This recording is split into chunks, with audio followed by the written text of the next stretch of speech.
Hi everyone welcome to டக்குனு Hindi YouTube channel. கொஞ்ச நாளைக்கு முன்னாடி நம்ம வீடியோவோட கமெண்ட் செக்ஷன்ல ஒரு கமெண்ட் வந்திருந்தது. ஒரு ஸ்கூல் பையன் கிட்ட இருந்தா வந்திருந்தது. அதுல என்ன சொல்லியிருந்தாங்க அப்படின்னா, எங்க ஸ்கூல்ல இருக்கக்கூடிய ஃப்ரீ டைம்ல உங்களோட வீடியோஸ் எங்களுக்கு போட்டு விடுறாங்க. அது மூலமா ஹிந்தி கத்துக்கிறதுக்கு உங்களுக்கு யூஸ்ஃபுல்லா இருக்கும்னு சொல்லி அதையும் பார்க்க சொல்றாங்க அப்படின்னு சொல்லியிருந்தாங்க. அது ரொம்பவே சந்தோஷமா இருந்தது. அதனால இந்த வீடியோ டெடிகேட்டட் ஃபார் கிட்ஸ். பெரியவங்களும் இந்த வீடியோ பார்க்கலாம். நெறைய விஷயம் கத்துக்க முடியும். இருந்தாலும் உங்க வீட்ல இருக்க குட்டி பசங்க கிட்ட இந்த வீடியோவ காமிங்க. அந்த குட்டி பசங்களுக்கு ஹிந்தி கத்துக்கணும், ஹிந்தில பேசணும்ன்ற ஆர்வம் இருந்தாலோ, இல்ல பேரண்ட்ஸ் நீங்க பசங்களுக்கு ஹிந்தி சொல்லி தரணும், ஹிந்தில பேச வைக்கணும் எப்படியாவது அப்படின்னு நெனச்சாலோ, இந்த வீடியோ ஒரு ஃபர்ஸ்ட் ஸ்டெப்பா இருக்கும் உங்களுக்கு. நெறைய புது சென்டென்சஸ், புது வேர்ட்ஸ் எல்லாம் இன்னைக்கு கிளாஸ்ல கத்துக்க போறோம். பேரண்ட்ஸ் அண்ட் கிட்ஸ் 2 பேரும் சேர்ந்து கூட நீங்க இந்த வீடியோவ பார்க்கலாம். இப்ப வாங்க டைமே வேஸ்ட் பண்ணாம ஸ்டார்ட் பண்ணிரலாம்.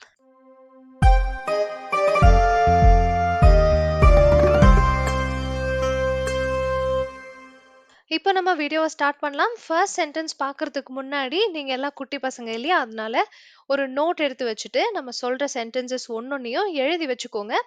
ஹிந்தி உங்களுக்கு கம்ஃபர்டபுள்னா ஹிந்தில எழுதிக்கலாம். இல்ல இங்கிலீஷ்லயோ, தமிழ்லயோ உங்களுக்கு எந்த லாங்குவேஜ்ல வாசிச்சு பார்த்தா, இந்த சென்டென்ஸ் உங்களால படிச்சு பார்க்க முடியுமோ, அந்த லாங்குவேஜ்ல எழுதி வச்சுக்கோங்க. ஏன்னா, ஒரு வாட்டி பார்த்தோனே ஞாபகம் வச்சுக்கிறது கொஞ்சம் கஷ்டம் தான். 2, 3 வாட்டி ரிவிஷன் குடுத்துட்டே இருக்கணும். அதுக்காக எழுதி வச்சுக்கிறது பெட்டர். ஃபர்ஸ்ட் சென்டென்ஸ் பார்க்கலாம். "எனக்கு பசிக்குது" அப்படின்னு சொல்லணும்னா, குட்டி பசங்க சொல்லுவோம் இல்லையா? "எனக்கு பசிக்குது" அப்படின்னு வீட்ல இருக்க பெரியவங்கள்ட்ட சொல்லணும்னா, "முझे भूख लगी है" அப்படின்னு சொல்லணும். "मुझे भूख लगी है" வார்த்தை வார்த்தையா பார்த்துக்கங்க. "मुझे" அப்படின்னா எனக்கு. இந்த ஃபர்ஸ்ட் வேர்ட் "முझे" அப்படின்னா எனக்குன்னு அர்த்தம். "பூக்" அப்படின்னா பசி. "பூக் லகி ஹை" அப்படின்னா பசிக்கிற மாதிரி இருக்குன்னு சொல்லுவோமா? ஐ அம் ஃபீலிங் ஹங்க்ரின்னு இங்கிலீஷ்ல சொல்லுவோமா? அதுதான் இந்த லகி. "முझे भूख लगी है" "मुझे भूख लगी है" நான் ஃபர்ஸ்ட்டே சொன்ன மாதிரி வீடியோவ பாஸ் பண்ணிட்டு, இந்த சென்டென்ஸ எழுதி வச்சுக்கோங்க. அதுக்கப்புறம் நான் சொல்ற மாதிரியே 2 வாட்டி என் கூடயே சேர்ந்து ரிப்பீட் பண்ணுங்க. "मुझे भूख लगी है" "मुझे भूख लगी है" இன்னமும் டைம் தேவைப்பட்டதுன்னா, இன்னொரு வாட்டி பாஸ் பண்ணிட்டு, இன்னும் 2 வாட்டியோ, 3 வாட்டியோ இதே சென்டென்ஸ சொல்லி பார்க்கலாம். நாம இப்ப அடுத்த சென்டென்ஸ் போறோம். எனக்கு தாகமா இருக்கு. ஐ அம் ஃபீலிங் தர்ஸ்டின்னு சொல்லணும்னா, "मुझे प्यास लगी है" "मुझे प्यास लगी है" போன சென்டென்ஸ் மாதிரியே இருக்கா? "मुझे" அப்படின்னா எனக்கு. அங்கேயும் "मुझे" தான் போட்டோம். அதோடைய அர்த்தமும் எனக்கு தான். அங்க என்ன பண்ணோம்? பூக் போட்டோம். இங்க என்ன பண்றோம்? பியாஸ் போடுறோம். பூக்னா பசி. பியாஸ்னா தண்ணி தாகமா இருக்கும் இல்லையா? அதுதான் பியாஸ். "मुझे प्यास लगी है" "मुझे प्यास लगी है" இப்ப என்ன பண்றீங்க? வீடியோவ பாஸ் பண்ணிட்டு எழுதி வச்சுக்கிறீங்க. அதுக்கப்புறம் வீடியோவ பாஸ் பண்ணி எழுதினதுக்கு அப்புறம், இப்ப நான் சொல்ற மாதிரி 2 டைம்ஸ் ரிப்பீட் பண்ணுங்க. "मुझे प्यास लगी है" "मुझे प्यास लगी है" நெக்ஸ்ட் சென்டென்ஸ் எனக்கு தண்ணி வேணும். தாகமா இருக்கு இல்லையா? அப்ப தர்ஸ்டியா ஃபீல் பண்றீங்க.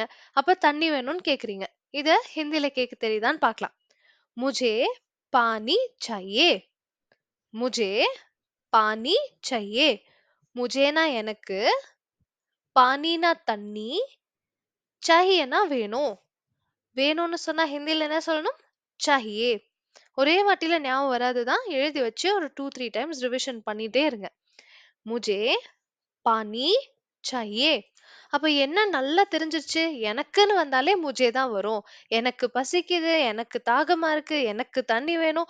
இந்த 3 சென்டென்ஸ்லயும் எழுதி வச்சிருக்கீங்கன்னா நல்லா பாருங்க. முஜேல தான் ஸ்டார்ட் ஆகும். முஜே அப்படின்னா எனக்கு. தண்ணீனா பானி. வேணும்னு சொன்னா चाहिए. मुझे पानी चाहिए. பாஸ் பண்ணி எழுதிட்டீங்களா? அடுத்தது இப்ப 2 வாட்டி சொல்லி பார்க்க போறோம். கூடயே சேர்ந்து சவுண்டா சொல்லி பார்க்கணும். "मुझे पानी चाहिए" "मुझे पानी चाहिए" இதே மாதிரி நெக்ஸ்ட் சென்டென்ஸ் கூட இதே பேட்டர்ன் தான். இந்த வாட்டி தண்ணி கேட்கல. ஸ்நாக்ஸ் கேட்க போறோம். எனக்கு ஸ்நாக்ஸ் வேணும். "मुझे स्नैक्स चाहिए" "मुझे" எனக்கு ஸ்நாக்ஸ் चाहिए ஸ்நாக்ஸ் வேணும். இன்னொரு வாட்டி சொல்லலாம். "मुझे स्नैक्स चाहिए" "मुझे स्नैक्स चाहिए" இப்போ உங்களுக்கு மைண்ட்ல நல்லா ஃபிக்ஸ் ஆயிருக்கும். எனக்குன்னா என்ன சொல்லுவீங்க? முஜே. வேணும்னா என்ன சொல்லுவீங்க? சாஹியே. 2 வார்த்தையும் நல்லா ஞாபகம் வச்சுக்கோங்க. இப்ப நடுவுல சாக்லேட்ன்னு ஒரு வார்த்தைய ஆட் பண்ணலாம். எனக்கு சாக்லேட் வேணும். எனக்குன்னா உங்களுக்கு என்ன தெரியும்? முஜே. சாக்லேட்டுக்கு சாக்லேட் போட்டுக்கிறோம். வேணும்னா என்ன தெரியும்? चाहिए. இப்ப இது 3யும் சேர்த்து ஒரு சென்டென்ஸ் ஆக்கிருவோமா? मुझे चॉकलेट चाहिए. मुझे चॉकलेट चाहिए. இப்போ உங்களுக்கான ஒரு ஆக்டிவிட்டி. ஃபர்ஸ்ட் கொஸ்டின் எனக்கு டேஷ் வேணும். உங்களுக்கு இப்ப ஏதோ ஒண்ணு தோணும்ல. எனக்கு சாக்லேட் வேணும், எனக்கு ஐஸ்கிரீம் வேணும், எனக்கு சைக்கிள் வேணும், எனக்கு பால் வேணும். இந்த மாதிரி நீங்க எத வேணாலும் மைண்ட்ல நெனச்சுக்கலாம்.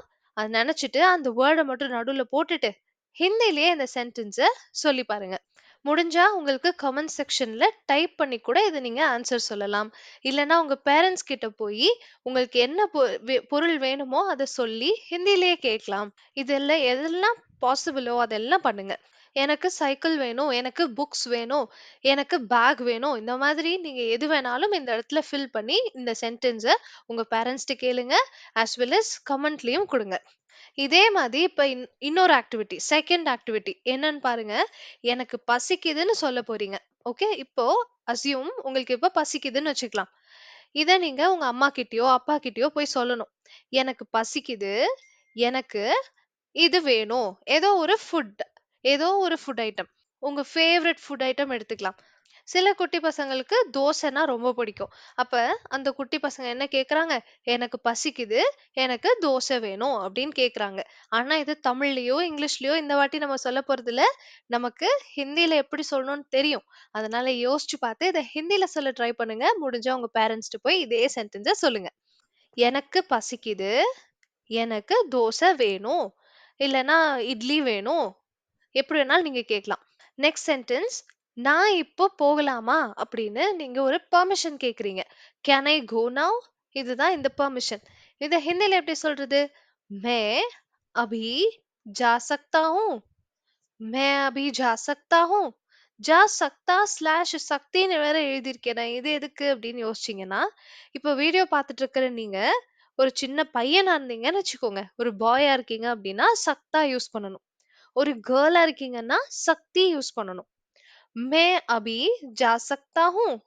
யார் சொல்லணும்? ஒரு பாய் தான் சொல்லணும். கேர்ள் இந்த மாதிரி சொல்லக்கூடாது. கேர்ள் என்ன சொல்லணும்? ஜா சக்தி ஹூ அப்படின்னு மாத்திக்கணும். மே அப்படின்னா நான், அபி அப்படின்னா இப்போ, ஜா அப்படின்னா போகிறது. ஜா சக்தி ஹூ அப்படின்னு கேட்டா போகலாமா அப்படின்னு கேக்குறது. பெர்மிஷன் கேக்குறதா மாறிடுச்சு. மே அபி ஜா சக்தி ஹூ. மே அபி ஜா சக்தி ஹூ. எழுதி வைங்க. எழுதி வச்சுட்டு வீடியோவ பாஸ் பண்ணிட்டு, பொறுமையா எழுதிட்டு, 2 டைம்ஸ் சொல்லி பார்த்துட்டு, அப்புறம் வீடியோவுக்கு வாங்க. நாமளும் இங்க 2 டைம்ஸ் சொல்லப் போறோம். ஸ்டார்ட் பண்ணலாம். मैं अभी जा सकता हूँ. मैं अभी जा सकती हूँ. நான் இப்போ போகலாமா? அப்படின்னு கேட்டாச்சு. நெக்ஸ்ட் ஒன் நான் இப்போ விளையாடலாமா? Can I play now? அப்படின்னு பெர்மிஷன் கேட்க போறீங்க. இது எப்படி கேக்குறது? मैं अभी அதே வார்த்தையா இருக்கா? சேம் வேர்ட்ஸ் ரிப்பீட் ஆகுது. மே நானு, அபி இப்போ, விளையாடுறதுக்கு கேல்ன்னு சொல்லணும். என்ன சொல்லணும்? கேல். விளையாடுறதுக்கு கேல். லாஸ்ட் சென்டென்ஸ்ல போறதுக்கு என்ன எழுதியிருக்கோம்? ஜான்னு எழுதியிருக்கோம். இப்ப விளையாடுறதுக்கு என்ன எழுதியிருக்கோம்? கேல்ன்னு எழுதியிருக்கோம். விளையாடலாமா அப்படின்னு பெர்மிஷன் கேட்கணும்னா மறுபடியும் சக்தா ஆர் சக்தியை யூஸ் பண்ணணும். நீங்க பாயா இருந்தா சக்தா எழுதிக்கங்க. கேர்ளா இருந்தா சக்தி எழுதிக்கங்க. அவ்வளவுதான். சென்டென்ஸ் அதேதான். ஒரே ஒரு வேர்ட் மட்டும் தான் சேஞ்ச் பண்றீங்க. ஜாக்கு பதிலா கேல் போடுறீங்க. मैं अभी खेल सकता हूँ. எழுதிருங்க. பாஸ் பண்ணிட்டு எழுதி வச்சுட்டு அப்புறம் இந்த சென்டென்ஸ்க்கு வாங்க. मैं अभी खेल सकता हूँ. Repeat after me. मैं अभी खेल सकती हूँ. मैं अभी खेल सकती हूँ. சேம் டைப் இன்னொரு சென்டென்ஸ். நான் இப்போ பேசலாமா? நீங்க பேசக்கூடாதுன்னு யாரோ சொல்லியிருக்காங்கன்னு வச்சுக்கோங்க. கொஞ்சம் டைம் ஆயிட்டதுக்கு அப்புறம் நான் இப்போ பேசலாமா அப்படின்னு கேட்கணும்னா मैं अभी बोल सकता हूँ. मैं अभी बोल सकता हूँ. மேனா நானு, அபின்னா இப்போ, போறதுக்கு ஜான்னு பார்த்தோம். விளையாடுறதுக்கு கேல்ன்னு பார்த்தோம். பேசுறதுக்கு என்ன இருக்கு? போல், போல். मैं अभी நான் இப்போ बोल सकता हूँ பேசலாமா? मैं अभी बोल सकता हूँ இதுல நல்லா நோட் பண்ணி பாருங்க. நான் வந்து கேள்வி கேட்கிற மாதிரியே அந்த டோன் யூஸ் பண்றேன். அத நீங்க கட்டாயமா யூஸ் பண்ணணும். அண்ட் பாய்ஸ் எல்லாம் சக்தா சொல்லணும். கேர்ள்ஸ் எல்லாம் சக்தி சொல்லணும். இதையும் ஞாபகம் வச்சுக்கோங்க. எழுதி வச்சுட்டு 2 டைம்ஸ் உங்களுக்கு நீங்களே பிராக்டிஸ் பண்ணிட்டு, அப்புறமே என் கூட சேர்ந்து ரிப்பீட் பண்ணுங்க. இப்போ ரிப்பீட் பண்றதுக்கான டைம். मैं अभी बोल सकता हूँ நான் இப்போ பேசலாமா? मैं अभी बोल सकती हूँ. Very good.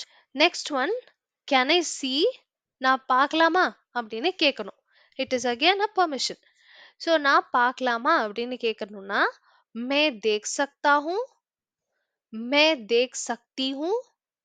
मैனா நான், தேக்னா பார்க்கிறது. தேக் அப்படின்னா பார்க்கிறது. விளையாடுறதுக்கு என்னது? கேல்.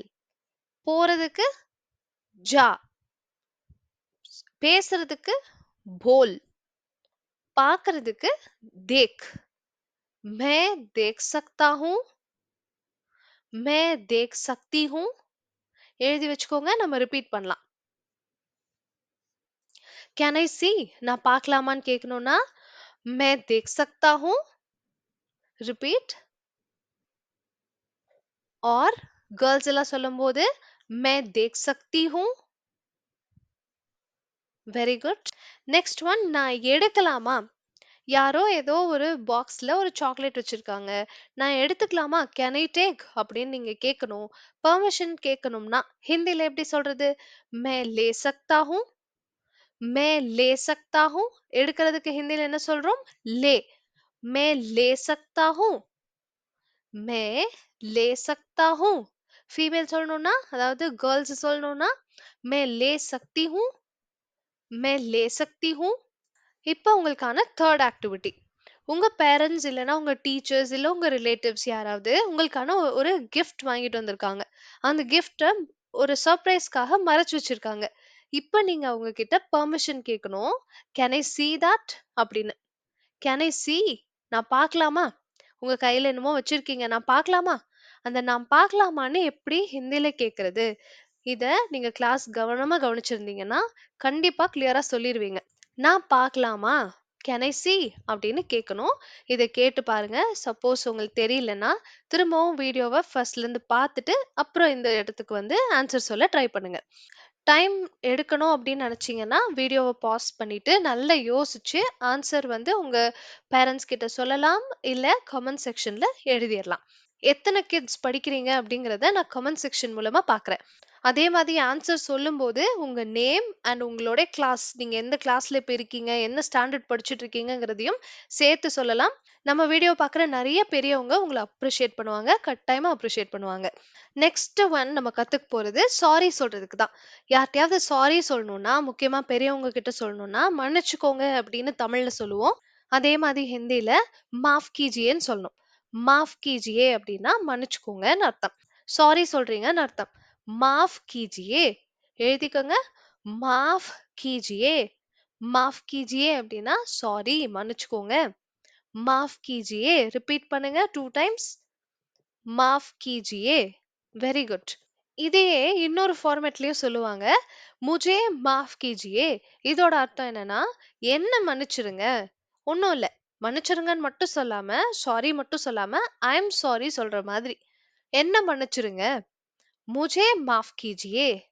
முஜே மாஃப் கீஜியே. சொல்லி பாருங்க. உங்களுக்கு எது கம்ஃபர்ட்டோ அத சொல்லலாம். மாஃப் கீஜியே இல்லன்னா முஜே மாஃப் கீஜியே. 2, 3 டைம்ஸ் சொல்லி பாத்துருங்க. நெக்ஸ்ட் வேர்ட் நம்ம பார்க்க போறது தேங்க் யூ. தேங்க் யூ இல்லன்னா தேங்க் யூ சோ மச், ரொம்ப தேங்க்ஸ் அப்படிலாம் சொல்லுவோம்ல. அப்போ बहुत धन्यवाद சொல்லலாம். धन्यवाद சொன்னா தேங்க் யூ. बहुत धन्यवाद சொன்னா ரொம்ப தேங்க்ஸ் சொல்றதா அர்த்தம். धन्यवाद, बहुत धन्यवाद. धन्यवादனா தேங்க்ஸ். बहुत धन्यवादனா ரொம்ப தேங்க்ஸ். உங்களுக்கு எப்படி தேவையோ அத எடுத்துக்கலாம். धन्यवाद அல்லது बहुत धन्यवाद. இதே தேங்க் யூவ வேற வேர்ட்ஸ வச்சும் நீங்க சொல்ல முடியும். என்ன வேர்ட்ஸ் பார்க்கலாமா? शुक्रिया. शुक्रियाனாலும் தன்யவாத்னாலும் தேங்க் யூ தான். शुक्रिया, धन्यवाद 2மே தேங்க் யூ. बहुत शुक्रिया, बहुत धन्यवाद இது 2ம் சொன்னா ரொம்ப தேங்க்ஸ் சொல்றதா அர்த்தம். बहुत शुक्रिया, बहुत धन्यवाद. சோ நீங்க தேங்க் யூ சொல்லணும்னா பேசிக்கா ஒண்ணு शुक्रिया சொல்லலாம். இல்ல धन्यवाद சொல்லலாம். ரொம்ப தேங்க்ஸ் சொல்லணும்னா बहुत மட்டும் சேர்த்துக்கங்க. बहुत शुक्रिया, बहुत धन्यवाद. बहुत शुक्रिया இல்லனா बहुत धन्यवाद. எது பிடிச்சிருக்கோ அத எடுத்துக்கங்க. இப்போ உங்களுக்கான நெக்ஸ்ட் டாஸ்க். நான் முன்னாடியே சொன்ன மாதிரி உங்க நேமோட உங்க டாஸ்க் எல்லாம் செஞ்சு அனுப்புங்க. கமெண்ட் செக்ஷன்ல சொல்லுங்க. உங்க நேம் வித் கிளாஸ். நீங்க எந்த ஸ்டாண்டர்ட்ல படிக்கிறீங்கன்றதோட. நெக்ஸ்ட் ஆக்டிவிட்டி நீங்க தெரியாம யார் காலையோ மிதிச்சிடுறீங்க. சாரி சொல்லணும். ஹிந்தில சொல்லணும்னா மேபி நீங்க நார்த் இந்தியால இருக்கலாம். இல்ல ஒரு ஹிந்தி பேசக்கூடிய ஒரு ஃப்ரெண்டுட்ட இருக்கலாம். அப்ப நீங்க சாரி சொல்லணும் அப்படின்னா என்ன சொல்லுவீங்க? ஹிந்தில எப்படி சொல்றது? வீடியோவ பாஸ் பண்ணிட்டு இதுக்கான ஆன்சரை யோசிச்சு உங்க பேரண்ட்ஸ்ட்ட சொல்லுங்க. ஆர் கமெண்ட் செக்ஷன்ல மறக்காம கொடுங்க. நெக்ஸ்ட் ஆக்டிவிட்டி உங்க ஃப்ரெண்ட் உங்களுக்கு ஒரு ஹெல்ப் பண்றாங்க. யாராச்சும் ஹெல்ப் பண்ணா நம்ம என்ன சொல்லுவோம்? தேங்க் யூ சொல்லுவோம். தேங்க் யூவ இந்த வாட்டி ஹிந்தில சொல்ல ட்ரை பண்ண போறீங்க. Not in English. தேங்க் யூன்னு சொல்லணும். ஆனா ஹிந்தில சொல்லணும். என்ன வேர்ட்ஸ் எல்லாம் நம்ம படிச்சோம்? அதுல எந்த வேர்ட் ஞாபகம் இருக்கு? அப்படிலாம் யோசிச்சு உங்களுடைய ஆன்சர கமெண்ட்ஸ்ல சொல்லுங்க. நெக்ஸ்ட் சென்டென்ஸ் போலாம். நான் ஹோம்வொர்க் செஞ்சுட்டு இருக்கேன்னு சொல்லணும்னா, मैं होमवर्क कर रहा हूँ. मैं होमवर्क कर रहा हूँ. நீங்க பாய்ஸ் எல்லாம் என்ன தெரியுமா போடணும்? कर रहा हूँ போடணும். கேர்ள்ஸ் எல்லாம் कर रही हूँ போடணும். ரஹா இருக்க இடத்துல கேர்ள்ஸ் என்ன மாத்திக்கணும்? ரஹீன்னு மாத்திக்கணும். मैं होमवर्क, நான் होमवर्क, கர்னா செய்யறது, டு டூ சம்திங். ஓகே, கர் ரஹா ஹூம் அப்படின்னா செஞ்சுட்டு இருக்கேன். இதே ஒரு கேர்ள் சொன்னா கர் ரஹா ஹூம் சொல்லலாமா? கூடாது. என்ன சொல்லணும்? கர் ரஹி ஹூம் அப்படின்னு சொல்லணும். மே ஹோம்வொர்க் கர் ரஹி ஹூம். மே ஹோம்வொர்க் கர் ரஹி ஹூம். எழுதி வச்சுட்டு அப்புறம் இந்த பிராக்டிஸ்க்கு வாங்க. பாஸ் பண்ணி எழுதிக்கங்க. இப்ப பிராக்டிஸ் பண்ணலாம். மே ஹோம்வொர்க் கர் ரஹா ஹூம். மே ஹோம்வொர்க் கர் ரஹி ஹூம். रिपीट, मैं होमवर्क कर रही हूँ. குட். நெக்ஸ்ட் சென்டென்ஸ் போலாம். நான் படிச்சுட்டு இருக்கேன்னு சொல்லணும்னா मैं पढ़ रहा हूँ. பாய்ஸ் எல்லாம் என்ன சொல்லணும்? मैं पढ़ रहा हूँன்னு சொல்லணும். मैं पढ़ रहा हूँ. கேர்ள்ஸ் எல்லாம் என்ன சொல்லணும்? मैं पढ़ रही हूँ. படுனா படிக்கிறது. ஈஸியா இருக்கா? தமிழ் மாதிரியே இருக்கா? படுனா படிக்கிறது. मैं पढ़ रहा हूँ. मैं पढ़ रही हूँ. ரிப்பீட் பண்ணுங்க. मैं पढ़ रहा हूँ. मैं पढ़ रही हूँ. Next one. நான் விளையாண்டுட்டு இருக்கேன் அப்படின்னு சொல்லணும்னா मैं खेल रहा हूँ. मैं खेल रहा हूँ. இதே கேர்ள்ஸ் எல்லாம் என்ன சொல்லுவீங்க? ரஹாவை எடுத்துட்டு ரஹி போட்டுக்கோங்க. मैं खेल रही हूँ. मैं நானு, खेल விளையாடுறது, रही हूँ விளையாண்டுட்டு இருக்கேன். பிளேயிங் அப்படின்னு சொல்லுவோமா? அதுதான் இந்த ரஹா ஹூ அல்லது ரஹி ஹூ. Let's repeat. मैं खेल रहा हूँ. मैं खेल रही हूँ. Very good. நான் டிவி பார்த்துட்டு இருக்கேன்னு சொல்லணும்னா मैं टीवी देख रहा हूँ. मैं टीवी देख रहा हूँ.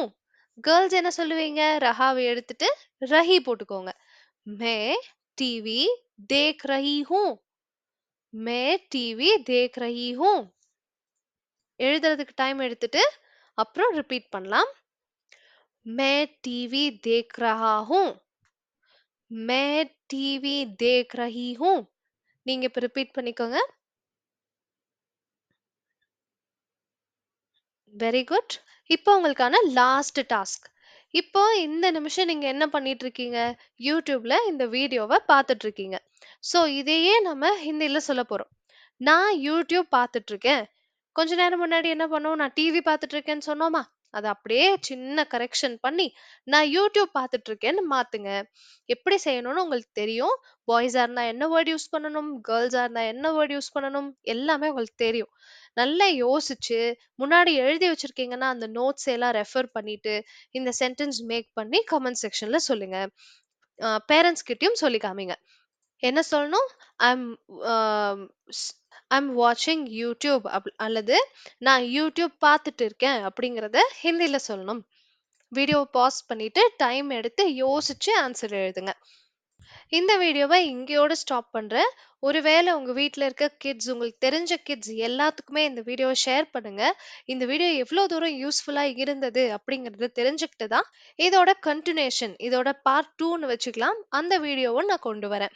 இப்ப பசங்க எல்லாரும் சம்மர் வெக்கேஷன்ல இருக்காங்க. டைம் யூட்டிலைஸ் பண்ணணும், ஏதாவது கத்துக்கணும் அப்படின்னு நீங்க பேரண்ட்ஸ் நினைக்கிறீங்கன்னா, இந்த மாதிரி வீடியோஸ் மூலமாவே ஹிந்தி கத்துக்க வைக்கலாம். குட்டி குட்டியான சென்டென்சஸ், பேசிக் சென்டென்சஸ்லாம் அவங்க கத்துக்க முடியும். யூஸ்ஃபுல்லா இருந்துச்சா? இல்லையா? இல்ல வேற என்ன மாதிரி சென்டென்ஸ் வேணும்? இல்ல இதே மாதிரி இன்னும் கொஞ்சம் வீடியோஸ் வேணுமா? வேண்டாமா? இது எதுவா இருந்தாலும் எனக்கு கமெண்ட் செக்ஷன்ல சொல்லுங்க. அப்பதான் எனக்கு தெரியும். நெக்ஸ்ட் இதே மாதிரி வீடியோவ போடலாமா? வேண்டாமா? அப்படிங்கிறது. இந்த வீடியோ உங்களுக்கும், உங்க குட்டி பசங்களுக்கும், இல்ல உங்களுக்கு தெரிஞ்ச குட்டி பசங்க யாருக்கா இருந்தாலும் ஹெல்ப்ஃபுல்லா இருந்தது அப்படின்னு நினைச்சீங்கன்னா, மறக்காம வீடியோக்கு ஒரு லைக் அண்ட் நம்ம சேனல சப்ஸ்கிரைபும் பண்ணிக்கோங்க. நெக்ஸ்ட் வீடியோல பார்க்கலாம். Thank you so much for வாட்சிங்.